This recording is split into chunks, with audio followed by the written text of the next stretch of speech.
십자가 사건을 말씀을 하고 있는 겁니다. 하나님도 어렵다 이걸 드러내려고 하는데 죄를 그냥 없이 할 수는 없어요. 그러니까 죄의 값을 치르게 하는 겁니다. 그게 십자가 사건이에요. 그리고 그 믿는 자들을 어렵다 하게 하시려고 하나님이 그 십자가를 지셨다 이렇게 말씀을 하고 있는 겁니다. 그냥 권세 있으니까 없는 걸로 하자 이렇게 하지 아니하시고 죄값을 치르게 하신 겁니다. 그게 십자가에서 죽으심입니다. 하나님이 의로우신 분이죠. 그리고 살리셔서 그 예수를 믿는 자들을 어렵게 하시려고 그렇게 하셨다 이렇게 말씀을 하고 있습니다.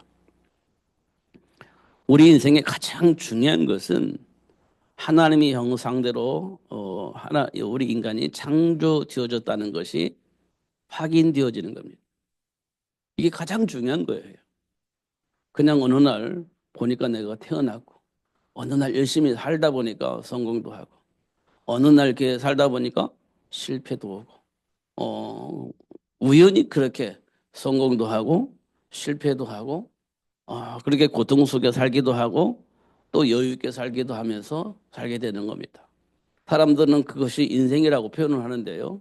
어, 그래서 희노애락이 있다. 이게 인생이다. 이렇게 얘기를 하는데요. 잘 확인해 보면 그게 하나님과 관계없이 사는 사람들의 모습 속에서 나온 겁니다. 하나님과 상관없이 살다가 보면 열심히 최선을 다하다 보면 복을 받기도 하고 때때로는 갑자기 내 의지와 상관없이 저주와 재앙 같은 것이 들어와서 힘들게 만들기도 하고 그래서 기쁘기도 하고 슬프기도 하고 이런 삶의 여정이 우리에게 있는 겁니다. 그래서 인생은 희노애락이다 이렇게 표현을 했습니다.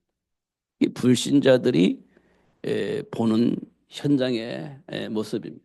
불신자들이 인생의 모습을 본 사람 불신자들이 인생을 보고 한 얘기들입니다. 딱 맞잖아요. 음, 딱 맞습니다. 그런데 잘 보면 희노애락인 것처럼 보이지만 성경은 뭐라고 말하냐? 항상 기뻐하라 했습니다. 항상 기뻐하라. 그리고 뭐라고 했냐? 범사에 감사하라. 그리고 뭐라고 말했냐? 쉬지 말고 기도해라. 이래 있습니다. 저는 이 말을 저도 중학교 때부터 들은 내용입니다, 이거. 근데 무슨 의미인지는 알겠는데 잘 몰랐습니다. 무슨 의미인지는 알았어요. 근데 몰랐어요. 항상 기뻐하라. 이 뭐 예수님 만났으니까 기뻐해야 되겠지. 근데 잘 모르겠습니다. 이 무슨 내용인지를 잘 모르겠습니다. 범사에 감사하라. 하나님의 계획이 있으니까. 그렇지. 있겠지. 근데 잘 몰랐습니다. 쉬지 말고 기도해라. 왜 기도하라고지? 뭘 놓고 기도해야지? 이렇게 좀 애매했습니다. 내용은 알아요. 무슨 말인지. 그런데 이 문제가 풀리려면 하나님의 형상대로 하나님이 인간을 창조하셨다. 이게 답이 나와야 되는 거예요. 하나님의 형상대로 하나님이 원하시는 그 복을 누리게 하시려고 하나님이 우리를 하나님의 형상대로 창조하셨다. 이게 결론이 나야 되는 거예요. 그렇지 않으면 범사에 감사하라. 쉬지 말고 기도해라. 항상 기뻐해라. 이게 연결이 되지 않습니다. 왜 연결이 안 되냐? 노예로 갔는데 뭐 기뻐할 일이 뭐가 있습니까?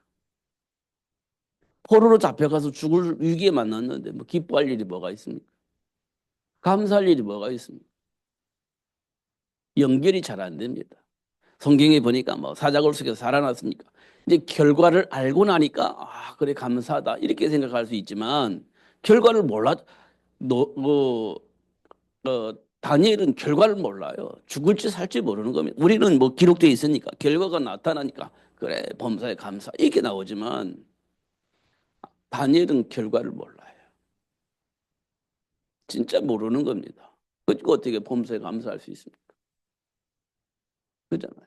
지금 저와 여러분이 지금 힘든 과정이 있다고 생각해 보세요. 결과를 아니면 에이 그 무시하고 갈 수 있습니다. 결과를 알아버리면. 근데 지금 우리가 고통 속에 있는 이유는 결과를 몰라. 문제는 와 있잖아요. 근데 결과가 뻔할 것 같아. 그러니까 고통스러운 거잖아요. 근데 그 결과가 이게 우리가 원하는 결과가 딱 준비되어 있어. 그럼 그 무시하고 갈 수 있잖아요. 결과를 알고 있으니까. 근데 결과를 몰라. 그럼 불안하지. 염려가 되지. 이게 지금 우리 삶 속에 있는 거거든요. 다니엘은 어떻게 했습니까? 결과를 몰라요. 우상 숭배하지 않고 우상 제물을 안 먹으면 사자굴 속에 들어가야 되는 겁니다. 그럼 죽지. 결과를 몰라. 살아나올지 죽을지 모르는 겁니다. 그때 다니엘은 어떤 선택을 했을까? 어떤 기준을 가지고 어떤 선택을 했을까? 이렇게 질문을 해야 되는 겁니다. 그잖아요. 이게 지금 우리 삶 속에 있는 겁니다. 그래서 불안한 거예요. 결과물을 모르니까. 성경은 결과물을 분명히 말하고 있는데 우리는 그건 그거고 지금 나는 나고 이렇게 되는 겁니다. 결과를 모르지 않습니까, 우리? 그래서 불안한 겁니다. 근데 하나님께서는 우리에게 뭐라고 말씀하셨냐? 생육하라 했습니다. 생육. 뭐 때문에 생육합니까? 그냥 자연스럽게. 예. 그렇게 만들어졌으니까. 나이가 먹고 결혼하고 그냥 자연스럽게 생육을 하게 되어지는데 그렇습니까? 지금 우리는 그렇게 살고 있습니다. 자연스럽게 그냥 본능적으로 살고 있습니다. 근데 성경은 뭐라고 하냐? 본능적으로 사는 게 아닙니다. 하나님이 준비된 그 복을 누리며 사는 거예요. 하나님이 계획하신 그 계획을 이루기 위해서 사는 겁니다. 본능적으로 사는 게 아니에요. 근데 우리는 그냥 본능적으로 살아요. 본능적으로. 그러니까 어느 때는 막 믿음이 좋아지고 어느 때는요 완전히 불신자가 되어지고 그렇게 삽니다. 그게 우리 인간이 가지고 있는 본능이에요. 어떤 때는 완전히 불신자의 모습, 불신자의 감정 그대로 사는 겁니다. 그게 본능입니다. 어느 때는요 정말 뭐 이 세상 무엇과도 바꿀 수 없는 믿음을 가지고 그렇게 열심히 헌신을 하면서 삽니다. 어느 때는 그게 본능입니다. 알고 하는 게 아니에요. 그냥 본능적으로 그렇게 하고 있는 모습을 볼 수 있습니다. 근데 그 시간이 지나면 그렇게 열심히 충성되게 하나님 없이는 살 수 없을 것처럼 말하던 그 사람이 완전히 불신자가 되어지는 겁니다. 완전히 불신자가 돼요. 왜 그럴까요? 그게 현실 앞에 드러나는 본능입니다. 이런 것도 우리가 확인할 수 있습니다. 그래서 제가 오늘 하루 종일 이렇게 생각을 하고 고민을 하고 있었던 것들은 진짜 내가 하나님의 계획 속에 살아야 되는데 그게 진짜 뭐냐 이렇게 질문을 해본 거. 야, 우리는 진짜 아는 게 아니고 그냥 본능으로 사는 거다 이게 생각이 나는 거예요. 진짜 알고 살면요. 아, 이 힘든 일이 있어도 그거를요 넘어서서 가는 겁니다. 넘어서 사는 거예요. 그걸 초월해서 살 수 있어요. 답을 알면. 근데 본능적으로 살다 보니까 야 위기구나. 그럼 어떡하지? 이렇게 하다 보니까 이제는 그때는 또 이제 본능 속에서 이제 생각하고 판단하고 결정하는 거니까. 하나님과 상관없이 본능적으로 반응하니까 야 이것도 뭐지? 이런 생각을 하면서 사는 거예요. 잘 확인해 보면 그렇습니다. 지금 제가 굉장히 어려운 말씀을 드리는데요. 진짜 우리는 하나님 주신 언약 속에서 본능이 아닌 계획된 하나님의 계획 속으로 사는 것이 굉장히 중요해요. 요셉이 본능으로 살았을까요? 아니면 하나님의 계획 속에서 준비된 복을 누리며 살았을까요? 요셉이. 요셉은요, 본능적으로 살지 않았습니다. 하나님이 계획하신 그 계획을 보고 한 걸음 한 걸음 살아간 거예요.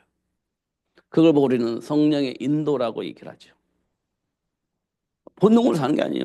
하나님이 계획 속에서 하나씩 하나씩 찾아서 그 길을 가는 거예요. 힘들면 힘드는 대로 그 길을 가고 어려우면 어려운 대로 그 길을 가고 가는 거예요. 그걸 넘어서서 가는 겁니다. 어. 성령이 인도라는 것은 그런 건데 우리는 너무 감정적이지 않았느냐 이런 생각이 드는 거예요.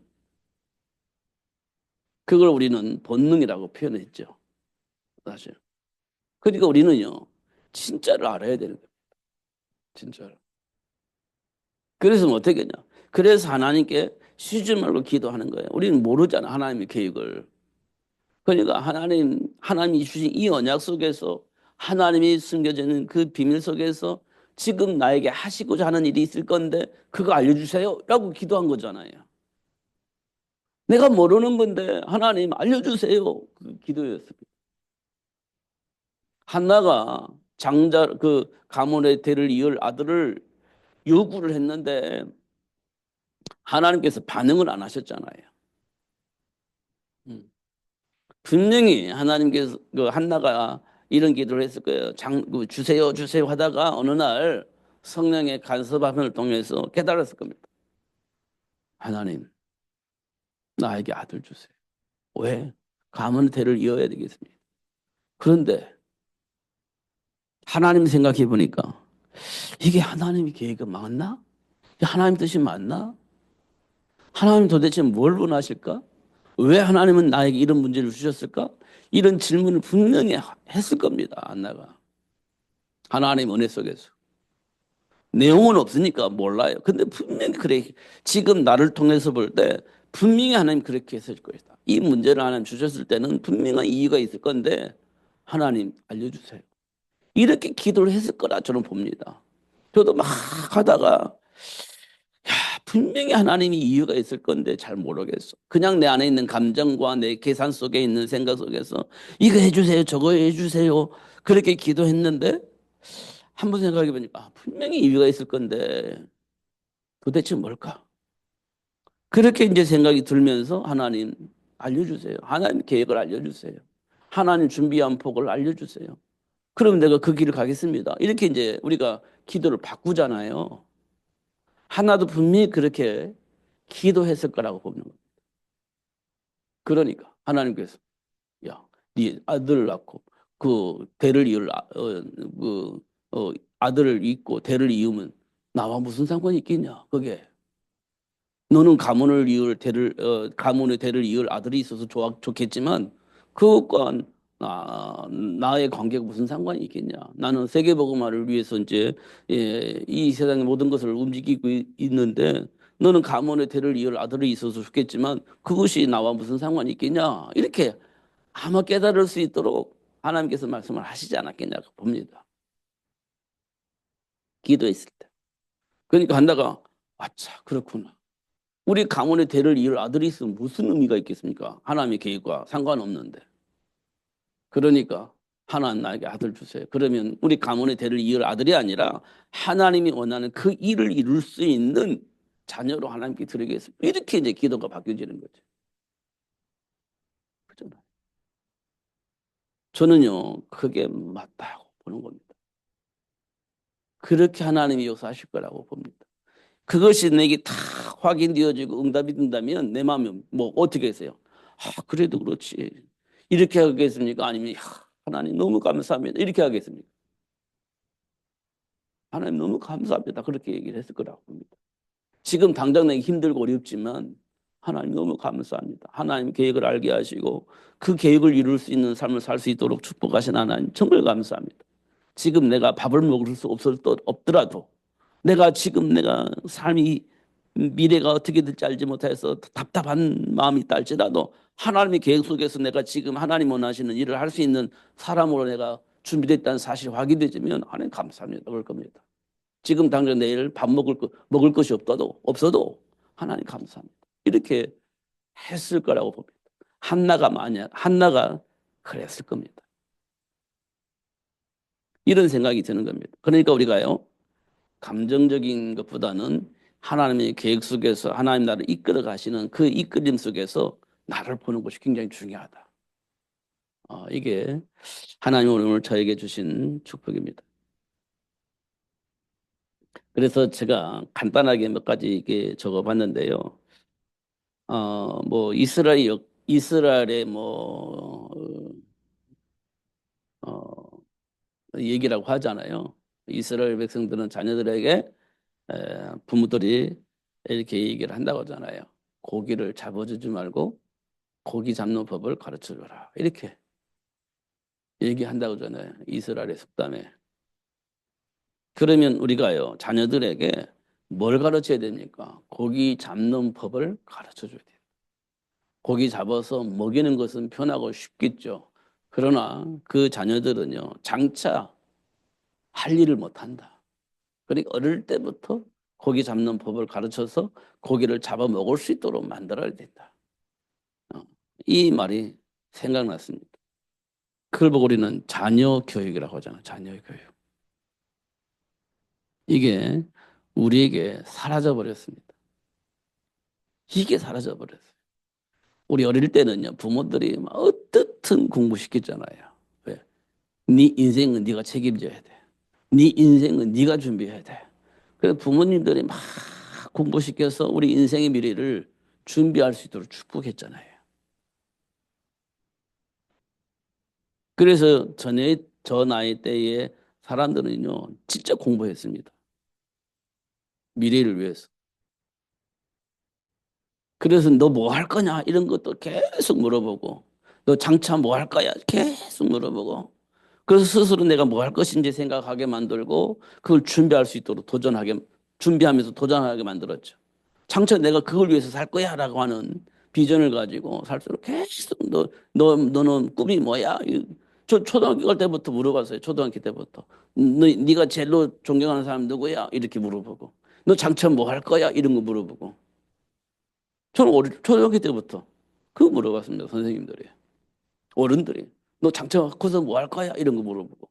그러면요, 글쎄, 내가 뭐 할까? 어릴 때부터, 초등학교 때부터 그거 생각했다니. 뭐 할 것인가? 도대체 뭐 하고 먹고 살 것인가? 이런 거 생각했다. 그리고 막 죽으라고 공부하고. 그러면 중학교 이제 들어가니까 너는 어느 고등학교 갈 거야? 뭐 이렇게 시험 봐서 가야 되잖아. 뭐 고등학교 갈 거야? 그러면서 너 전공은 뭐 할 거야? 전공은 뭐 할 거야? 중학교 때부터 전공을 이렇게 준비할 수 있도록 조사했단 말이야. 그러면 막 생각하다면 나는 도대체 뭐 할 것인가? 이렇게 하면서 나는 이거 할래? 이렇게 생각했단 말이에요. 이거 전공할래? 이거 준비할래? 뭐 이런 거 했단 말이에요. 그러면 그거 하는데 어느 학교 가면 좋겠냐? 그러면 뭐 어, 어, 아니면 그냥 실업계 공고를 갈 거냐? 뭐 상업계를 갈 거냐? 뭐 이거 뭐 자기가 해야 할 일을 하는 거야. 그렇게 준비해서 갔단 말이에요. 근데 지금은 그런 거 안 하잖아요. 음. 그냥 부모님 다 알아서 해주잖아요. 그게 뭔가 모르게 지금 흐름이 잘못 띄어지고 있다. 이런 것들을 봅니다. 고기 잡아서 주는 것이 아니라 잡는 법을 가르쳐서 잡아먹을 수 있도록 그렇게 도와줘야 되는데 그게 지금 뭔가 모르게 잘 안 되어지고 있다. 그리고 훈계를 할 수가 없잖아요. 훈계를 할 수가 없잖아요. 잘못하면 막 매 때려가면서 정신 차리게 해야 되는데 그거 하면 큰일 나잖아요. 그러니까 잡아주는 것은 할 수 있을지 몰라도 잡아먹는 일은 할 수 없게 만드는 겁니다. 지금도 그잖아요. 힘들으니까 돈 얼마씩 주자 이렇게. 이거는요 정말 아니거든요. 제가 볼 때는. 그거 뭐 받아가지고 먹으면 끝이에요. 근데요 그거 정상이 아닙니다. 잡아먹을 수 있는 길을 가르쳐 줘야지. 막 고기 줘가지고 막 맛있게 먹고 만들고 그건 아니에요. 뭔가 모르게 왜곡되어져 가고 있다 이렇게 볼 수가 있습니다. 그러니까 당장 어려운 사람은요, 야 그거 줘, 그거 줘. 그래서 표 사는 거라고 이 사람들이 얘기하잖아요. 옛날에 뭐 막걸리 주고 뭐 고무신 주고 뭐 이렇게 했다고 하잖아요. 저는 모르는데. 근데 지금 똑같아요. 막걸리 주고 뭐 신발 사주고 그렇지는 않지만 이제 전 국민 상대로 해서 돈을 준단 말이에요. 그럼 받아먹고 도장 찍어줘. 이런 식의 상황이 된다면 우리 국민들은 조금 이상한 국민으로 타락하게 될 거다 이런 생각이 되어집니다. 그럼 우리는 뭐 해야 되냐? 준비해야 된다. 미래 준비.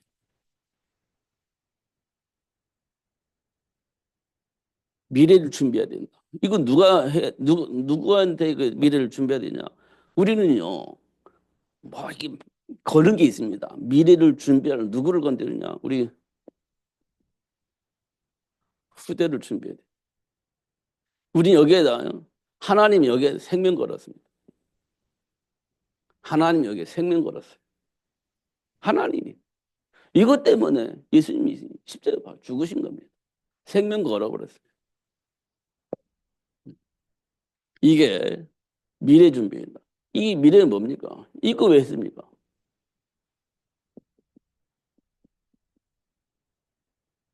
세계복음화 때문에. 이거 한 거잖아요. 지금 우리가 여기 있는 겁니다. 여기가.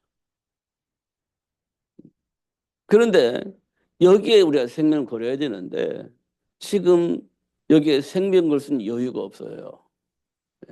먹고 사는 문제가 있잖아요. 생명 걸 수가 없습니다. 먹고 사는 문제. 이게 현장 문제입니다. 현장 문제는 뭐냐? 하나님을 떠났습니다.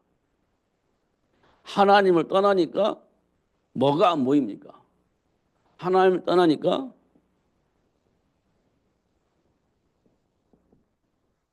준비된 축복이 안 보여요.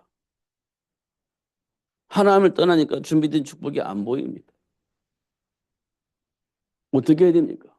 그래서 어떻게 해요? 방황하는 겁니다. 준비된 축복이 안 보이니까 방황하는 거예요. 이 준비된 축복을 본다면 방황할 이유가 없잖아요. 안 보면 방황하는 겁니다. 그러니까 어떻게 하냐? 그래서 창세기 6장에 네피림 문화가 삶의 현장을 지배를 하는 겁니다. 네피림 문화가 삶의 현장을 지배해요.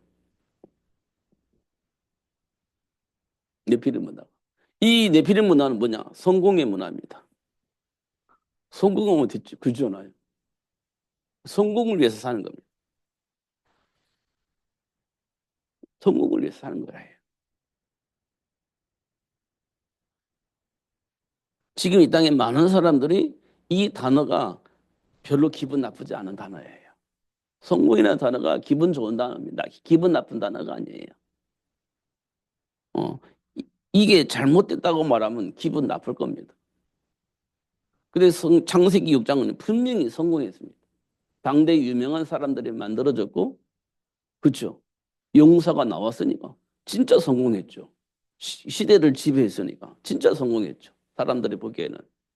그런데 하나님 보기에는 악한 거라고 얘기를 하고 있습니다. 하나님 보시기엔 이게 악한 거예요. 그래서 어떻게 하기로 했냐? 심판하기로 약속을 합니다. 작정을 합니다. 심판하기로. 이렇게 되어야 되는 겁니다. 준비된 축복을 모르니까 우리는 이런 삶을 사는 거예요. 이게 삶의 목적이 되는 겁니다. 삶의 목적이 여기 있습니다. 하나님의 배경을 누리는 것이 아니라 우리는 여기에 목적을 두고 사는 거예요. 여기. 하나님이 말씀하시는 성공과 여기에서 말하는 세상에서 말하는 성공은 다른 겁니다. 하나님 앞에서의 성공은 이거 너무 멋있고 훌륭하고 절대 있어야 할 복인데 사람들이 말하는 성공은 하나님과 상관이 없어요. 그래서 사람들이 말하는 성공은 하나님 보시기에 악이다 이렇게 얘기를 하고 있는 거예요. 그래서 방황하는 거예요. 이것 때문에. 그리고 소돔과 고모라가 있잖아요. 이 땅에 지금 많은 사람들이 이렇게 살고 있습니다. 소돔과 고모라는 즐기는 겁니다. 이걸 다른 말로 말하면 쾌락 이렇게 말할 수 있어요. 이걸 우리는 행복이라고 착각을 하는 겁니다. 행복. 왜냐하면 여기에서는요 뭐가 있습니까? 내가 하고 싶은 것 다 하는 세상입니다. 내가 하고 싶은 것 다 할 수 있는 세상.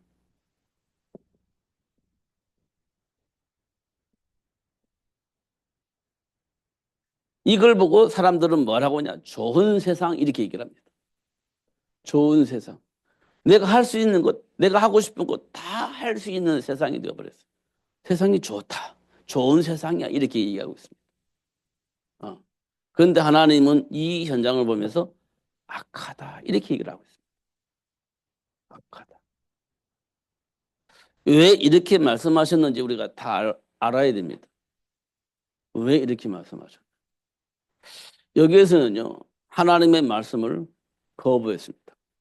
하나님의 말씀을 거부했어요. 여기는요, 말씀을 듣지 않았지만, 만물을 순리대로 사용하지 않았어요. 순리대로 살아야 되는데, 순리대로 살지 않았습니다. 그러니까 여기 뭐라고 표현되어 있냐면, 남자와 여자와의 관계를 순리라고 했습니다. 근데 그걸 순리대로 사용하지 않았어요. 그래서 남자가 남자를, 여자가 여자를. 그러다가 이것도 뭔가 모르게 편치 않아요. 그러니까 아예 동물과의 관계도 하고 막 그랬습니다. 그러니까 하나님 주신 축복을 순리대로 사용하지 않았다. 내가 하고 싶은 거 다 하는 거예요. 그러면서도 순리대로 사용하지 않았다. 이렇게 표현되어 있습니다. 그래서 어떻게 해요? 하나님은 이들을 보면서 악하다. 이들은 내버려 두면 안 돼. 그래서 심판을 하신 겁니다. 왜냐하면 순리를 사용하지 않았다는 말은 영리를 사용했다는 말이에요. 거꾸로 사용했다는 얘기거든요.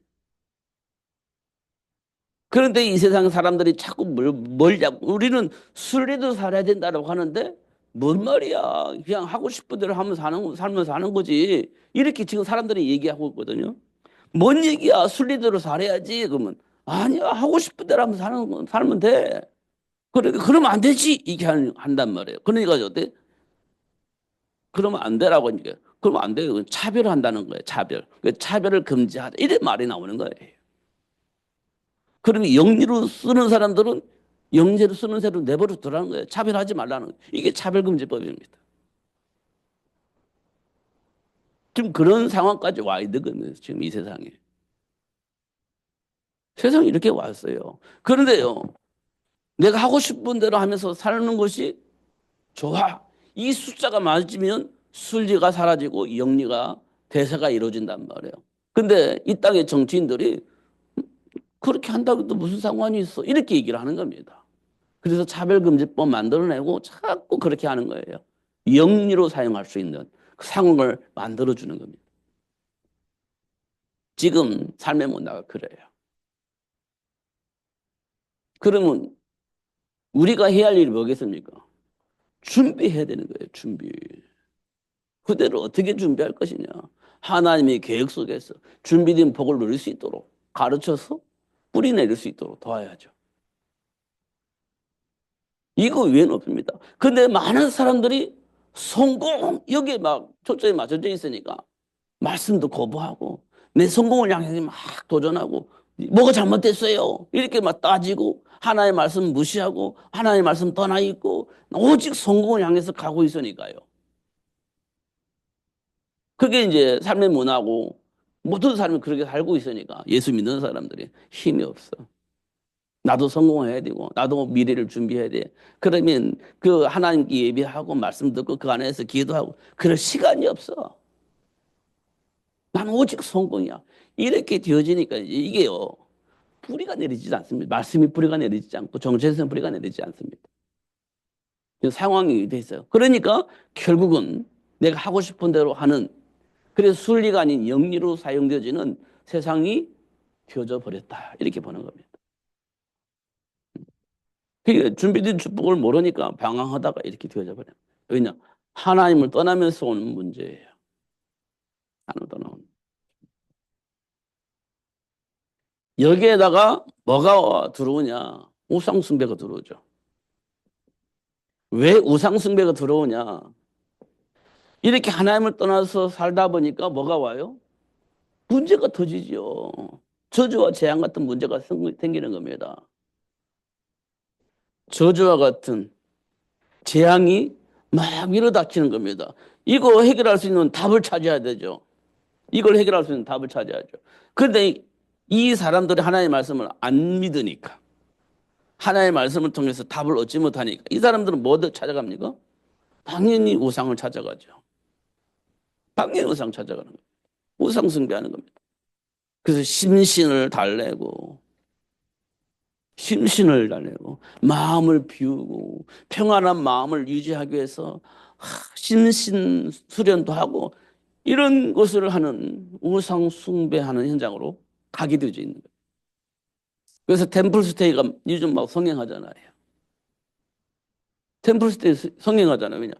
하나님을 떠나 있는 상태에서 문제 만났는데 이 마음이 문제라고 생각하니까 이 마음을 달래려고 템플스테이 가는 겁니다.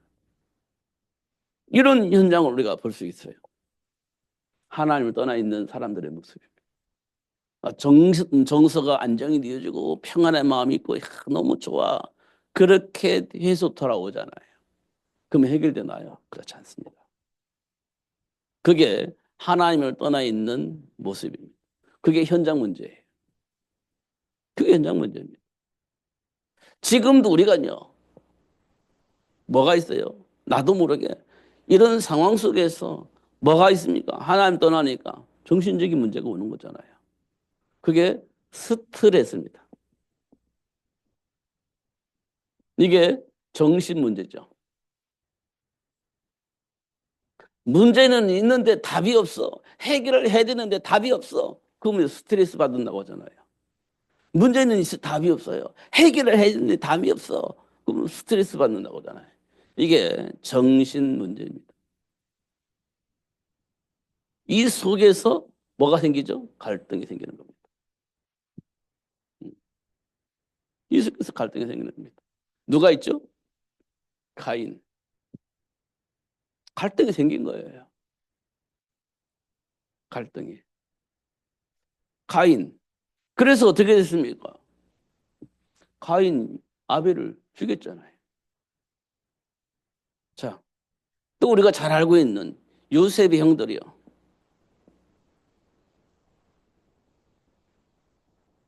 뭐가 생겼습니까? 갈등이 생겼습니다. 언제 갈등이 생겼습니까? 아버지 앞에서 포럼할 때. 갈등이 생겼습니다. 갈등이 생겼습니다. 어떻게 해죠? 그래서 요셉 형들은 요셉을 노예로 팔아버렸습니다. 요셉 형들은 요셉을 노예로 팔아버렸습니다. 그게 뭐냐? 문제는 있고 해결할 수 있는 답이 있어야 되는데 없어. 근데 그 속에서 막 생기는 겁니다. 뭔가 갈등이. 그러니까요. 가인은 동생을 죽이고 형들은 동생을 요셉을 팔아버리고 그랬습니다. 이게 갈등입니다. 이게 삶 속에서 일어나는 일들이죠. 그게 현장 문제입니다. 하나님을 떠나 있는 인간들이 가지고 있는 문제이죠. 그게 정신 문제입니다. 이런 것도 우리가 확인할 수 있습니다. 이런 거 우리가 할 수 있죠. 그러면 뭐가 생깁니까? 이 갈등 속에서 이런 게 생기잖아요. 근데 이 속에서 이제 뭐가 생기냐? 분노가 생기는 거예요. 이 분노는요, 진짜 답이 없어요, 이때는. 이때는 진짜 답이 없어요. 그러니까 이제 이 속에서 사람들이 결국은 해결책을 못 찾으니까 다른 짓을 하는 겁니다. 그래서 어떻게 돼? 이 분노는 어떤 일이 벌어지냐? 요셉을, 아니, 요셉이 아니고 모세를 돌로 쳐 죽이려고 합니다. 광야에서 이스라엘 백성들이 모세를 돌로 쳐 죽이려고 그래요. 왜냐? 물이 없는 사막을 만나니까 돌로 쳐 죽이려고 했죠. 사막을 만나. 사막으로 인도했다고 생각하는 겁니다.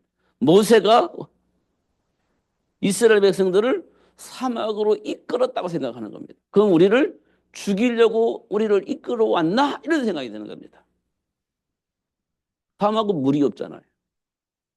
그 우리를 애굽에서 우리를 왜 데리고 와서 이 사명이 우리를 죽이려고 왔구나 이렇게 생각한 겁니다. 이 분노가 생기니까 모세를 죽이려고 한 거예요.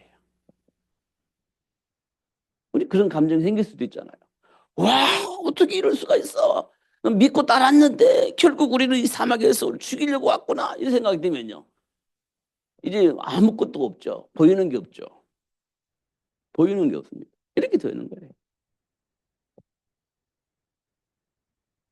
이런 것들 우리가 확인할 수, 이게 이제 전부 다 어디야? 스트레스, 정신적인 문제.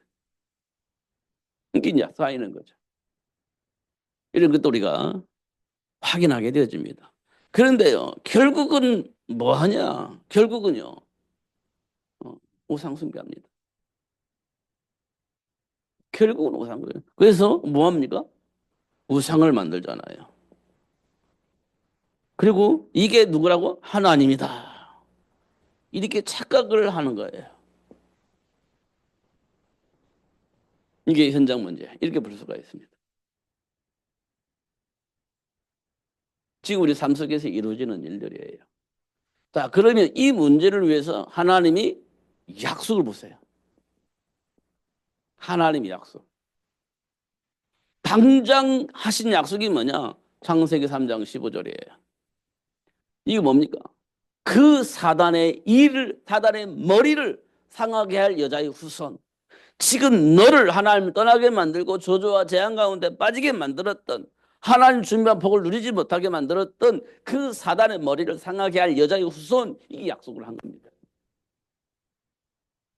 이 약속을 하신 거예요. 그리고 하나님을 떠났던 사건, 조금 전에 있던 창세기 4장 사건, 가인과 아벨 사건입니다. 이 창세기 3장 15절은 뭡니까? 결국은 창세기 6장의 네피림 문화, 이거 보는 겁니다. 이 문제 배경이 누구? 사탄이 있습니다. 그 사단의 머리를 상하게 할 여자의 후손. 창세기 11장에 우상 숭배하게 만드는 겁니다. 그 배후에 누가 있냐? 악한 사단. 그것을 무너뜨릴 수 있는, 그에서 빠져나올 수 있는 여자의 후손을 약속을 하신 거예요. 이게 이제 하나님 우리에게 주신 축복입니다. 이거 우리 봐야 돼요. 그럼 우리가 뭘 해야 됩니까? 준비해야 됩니다.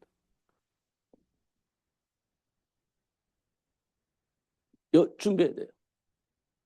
새순, 그루터기에서 나오는 새순. 이게 누구냐? 모세. 이게 누굽니까? 사무엘. 이게 누굽니까? 바울을 통해서 준비한 렘넌트. 세계를 복음화할 수 있는 렘넌트. 바울을 통해서 준비한 렘넌트. 이게 하나님이 약속하신 축복이에요.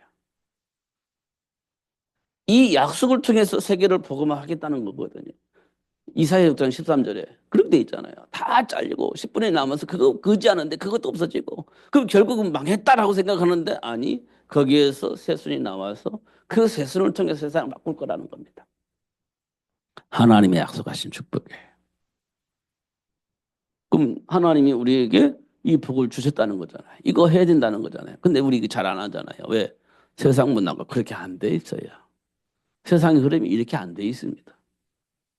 그러면 세상의 흐름 속에서 성공하고, 세상의 흐름 속에서 유명한 사람 되어지고, 세상의 흐름 속에서 미래를 위해서 준비하고, 이렇게 사는 건 틀리지는 않는 건데, 하나님이 준비한 이 축복은 전혀 상관이 없는, 그냥 살고 있는 우리들의 모습을 볼 수 있죠. 이걸 우리는 본능이라고 볼 수 있습니다. 본능. 본능적으로 사는 거예요. 그러니까 조금 어려움 당하면 힘들고, 조금 잘 되면 좀 행복해지는 것처럼 보이고, 그렇게 사는 겁니다.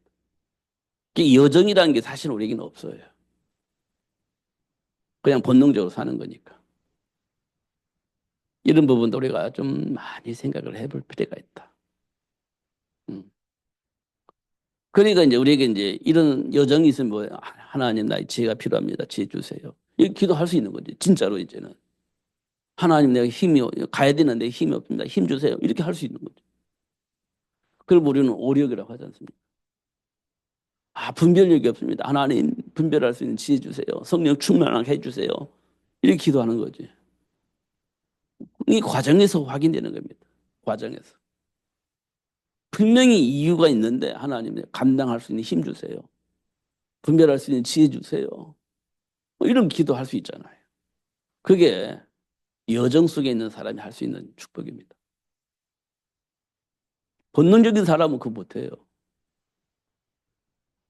실제적으로는. 이런 것들을 하나씩 하나씩 확인을 해 나가야 돼요. 진짜. 우리가 이제 과정을 보면 뭐가 부족한지, 뭐가 준비가 안 됐는지 이런 건지 확인할 수 있습니다. 그러면 다시 하나님 주신 언약 속에서 지금 나를 점검하고 하나님 주신 말씀 속에서 각인을 하고 부족한 부분 하나님 이 부분을 채워주세요라고 기도할 수 있고 이렇게 되어지는 겁니다.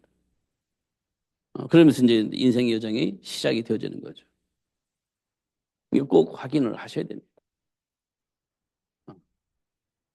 그러니까요, 막 현실적에서 막 너무 본능적으로 하지 마시고 진짜 한번 생각을 해야 된다니까요. 말씀 속에서 지금은 나에게 주어진 시간표를 볼 수 있는 시간을 꼭 가져야 됩니다. 그리고 흔들리지 않아요. 음. 그래서 로마서 3장에 23절에 죄를 범하였으면 이게 굉장히 핵심이에요. 그래서 우리는 지금까지 살아온 삶 속에서 사는 겁니다. 지금 우리가 가지고 있는 체질 속에서 사는 이유가 죄를 범하였음에 이런 겁니다. 근데 24절의 핵심은 뭐냐? 예수 안에 있는 성령으로 말미암아 하나님의 은혜로 값없이 의롭다 하심을 얻은 자 되었다. 이 말이 이게 핵심이거든요. 이것 말씀을 하시려고 23절을 말씀하신 거예요. 우리가 이 속에 있었지만 이 예수님이 지신 십자가로 말미암아 우리가 속량을 받았고 의롭다 하심을 얻은 자 되었다. 이렇게 말씀을 하시는 겁니다. 그리고 25절은 뭐냐냐? 믿음으로 말미암는 화목제물로 세우셨다. 믿음으로 말미암. 이게 예수님께서 왜 십자가에 박혀 죽으셨는지 알게 되니까 그 사건을 믿음으로 말미암아 내가 어떤 사람이 되었다? 속죄함을 받았다. 속죄함을 받았다. 믿음으로 말미암아 속죄함을 받았다. 이렇게 되어 있습니다.